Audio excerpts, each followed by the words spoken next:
In WCW, one of the biggest things was when you kind of had your rise in 1998 for the most part. That was a time where the NWO it kind of dipped in popularity a little bit. You know, Hogan, Hall, and Nash weren't as popular as they'd been in '96, '97. But as you were rising in your popularity in WWF, Stone Cold Steve Austin was rising in his popularity. And you two seemed to be sort of neck and neck for a long time. When WCW ended up getting bought out, I know that you had your contract and you weren't going to give that up to go to WWF, but what do you think it would have turned out like if you and Austin had been able to have that dream match? Pure magic. I've looked up to that guy for a very long period of time. And I didn't look up to him prior to me being in the wrestling business because I didn't really know him. I didn't watch him. He was not an influence on me at all in the wrestling business. I did not shave my head and wear black stuff because of Steve Austin by any stretch of the imagination. I came up with that on my own, irregardless of what he was doing. I didn't pay attention to it. I never patterned myself after anybody except for, like a Nikita Koloff. I tried to take little moves from different people and little, nuances and the way you look at the camera and the way you looked at the crowd and a couple of things that you did. That's what I did. But, I admired Steve very much so. In the comparisons, to this day, he can't stand it. He should be honored to be called Goldberg.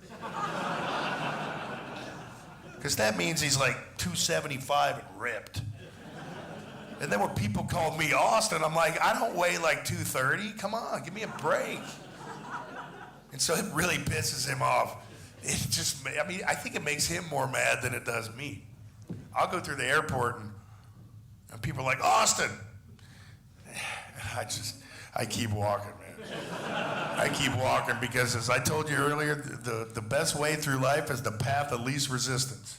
And if I lay people at waste every time they call me Austin, although it hasn't happened in a long time, because he's got that Grecian formula stuff going on. I refuse to cover my gray because I feel like a silverback that I've earned this gray. I ain't hiding it.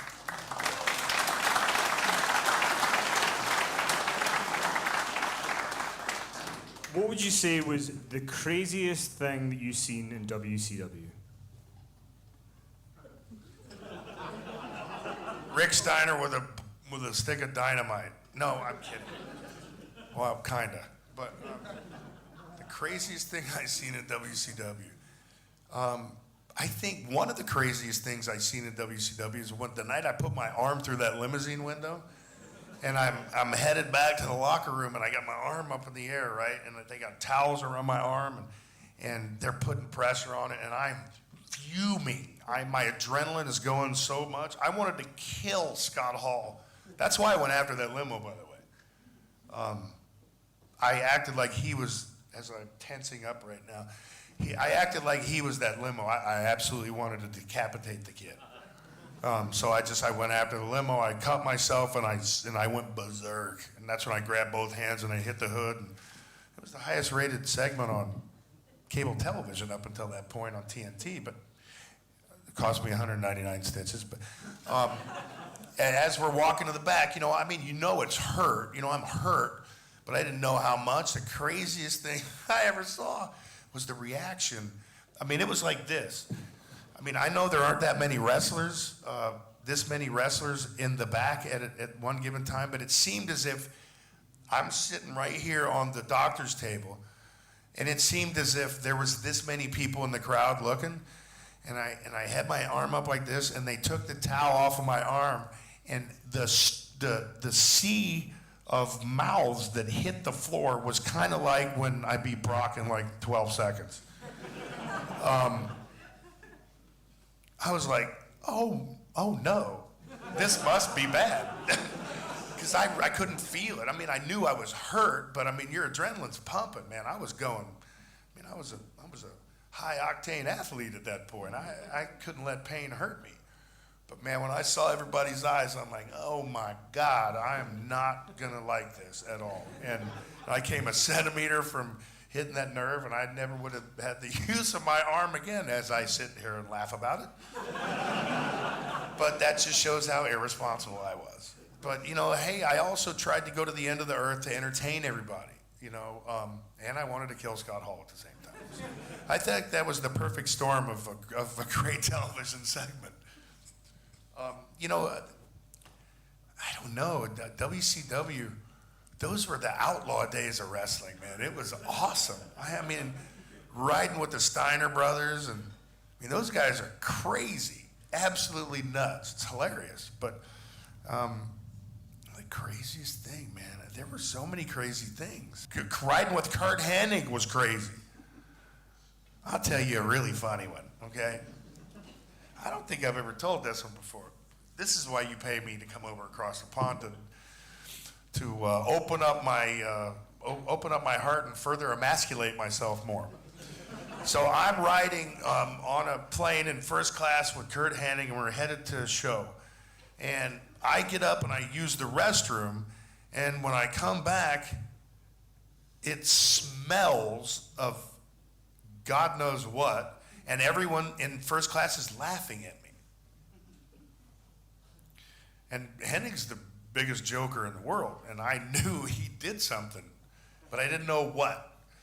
So come to find out, when I got up and went to the bathroom, he told everybody in first class that I had like stomach flu and that I had like the runs or something. And so there was this stuff, and they called it like poop spray, okay? And it came in a little bottle, and it was liquid, and it was disgusting. And he poured it on my seat. So everybody thought that smell was coming from me. Then when I come out of the bathroom, they know it's coming from me. The only person that didn't know was me. I don't know if that's the craziest, but I got like 500 of those kind of stories. And you know, those guys, I would rather have done nothing else with my life at that point but to be around those guys. You know, whether it's Hennig or Rick Rude, man, he was one of the craziest dudes I've ever met. To be able to be in the ring with Ming and Barbarian and, you know, Sid, and I mean, Hogan obviously was Hogan at the time, and, you know, those guys did their own thing, but man, the bulk of us, it was the most fun I've ever had in my life, I think. We did bring Scott Steiner to Manchester, so I can only imagine what he was like back then. Yes, well, you got like this much of it, man. Try riding with him all the time. He was crazy. But that's what made him. That's why he was such a great character. You know, Big Papa Pump, he was awesome. I loved fighting him because he didn't cry if you hit him, and nor did I. If you look at some of those matches with Steiner and I, when he throws me into the corner and those forearms that he gave me, I challenge anybody to do that to their friend and not knock him out. I challenge you. I mean, those were the stiffest punches / forearms I've ever had in my entire life. But I loved it. It puts you in the moment. It makes the people believe. You go above and beyond for them to perform. And I mean, I'll take 199 stitches for you guys. I'll headbutt myself. I'll headbutt the door and knock myself out a couple times for you guys. I mean, I've proven that, right? It was a sordid tale, my wrestling days. Austin and I, the night we did the beer bash, anybody remember that? Yeah. On the way to the ring, when I was in my dressing room, many of you may know the fact that I headbutt the door and then I do this and I do that. Well, I was told not to headbutt the door anymore. And so I punched the door that night and I broke my hand. And I didn't tell anybody.